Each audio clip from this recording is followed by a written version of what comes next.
Love it or hate it, it is difficult to argue against the sheer global footprint of the United States. Driven by massive wealth, political influence, and constant media output, it is the most recognizable country on Earth. The epicenter of that political power sits in Washington, D.C., home to the most famous political residence in the world, the White House. Parallel to the halls of power, the nation's commercial peak rises in New York City, a towering shopping mecca of the West. The Big Apple exports a specific cultural image around the globe, defined by elegant skyscrapers, bright lights, and Broadway shows. These concentrated man-made centers project a powerful global illusion, suggesting that the American identity is constructed entirely out of concrete, capitalism, and politics. Driving this societal machine is a racially and ethnically diverse population of more than 333 million inhabitants. This massive population is defined by a competitive attitude that permeates all aspects of life, a drive evidenced by the U.S. having hosted 8 Olympic Games, more than any other country in history. That same competitive spirit fuels the nation's entertainment, making American football the most popular spectator sport in the country. Operating a society of this size and intensity requires a staggering throughput of physical resources. According to environmental studies, the average individual generates about 4.4 pounds of trash every day. When multiplied across 333 million people, that daily waste totals 1.4 billion pounds.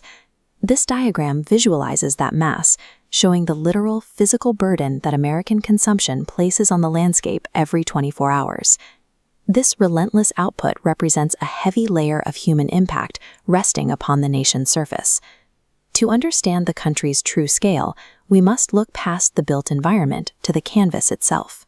America is divided into 50 distinct states, spread across a vast and varied physical territory.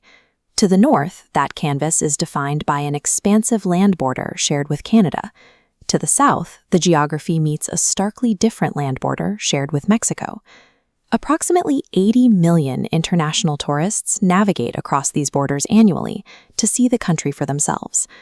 While 4.5 million of those visitors are drawn to monuments like the Statue of Liberty, these human landmarks sit within a much larger geographical context.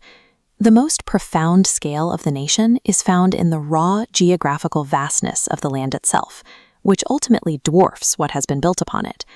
Out away from the cities, America's natural wonders serve as a powerful counter-narrative to industrialism and urban expansion. Landscapes like the Grand Canyon provide a sense of geological scale that makes human ambition appear temporary. The raw power of Niagara Falls remains a premier destination for millions, reminding us of the continent's shared natural heritage with Canada. These enduring natural forces stand in direct contrast to the absolute peak of artificial culture, Las Vegas. While the lights of Vegas are designed to be a temporary distraction, the natural landscapes provide the country with its only true sense of permanence. This physical landscape is the bedrock of the nation's identity, providing the raw resources that have fueled its growth and survival since its inception. Even the most famous symbols of American identity are rooted in the land's agricultural output, like the beef barrels supplied by meatpacker Samuel Wilson during the War of 1812. Wilson stamped his barrels with U.S. for United States, but soldiers recycled the initials to mean Uncle Sam's. This transformation birthed the most famous personification of the American government, a symbol fundamentally tied to the food and cattle raised on American soil. It is a reminder that political power is ultimately sustained by the productivity of the earth.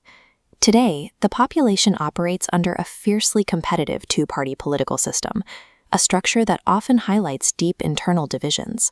Yet cultural anchors like the Star-Spangled Banner, written in 1814, still manage to transcend these modern divides. Despite intense political disagreement, approximately 90